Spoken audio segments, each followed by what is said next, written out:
Danica Soto, Pingres, kalmado, asawa di raw magagawang magluko.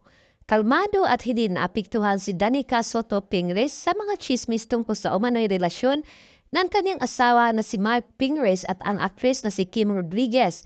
Nagsimula ang chismis nang makita ng netizens ang mga larawan ni na Mark at Kim nakuha sa parehong lugar sa Sydney, Australia, pati na rin ang mga screenshot ng kanilang mga selfie kasama ang mga fans sa parehong lokasyon noong 2023. May nagtanong sa social media kung ito ba editado o baka lamang kagyatang pagkakataon lamang. Isang kaibigan ni Danica ang nagtanggol kay Mike at sinabi na hindi ito magagawa ng ganon at mayroon itong maraming prioridad. Binanggit din niya na ang mga larawan ni Mark ay kuha noong Pebrero, habang kamakailan lang na i-post ni Kim ang kanyang mga larawan. Binigyan din niya ang magandang pamilya ni na Mark at Danica. Ipinahayag ni Danica ang kanyang kalmadong reaksyon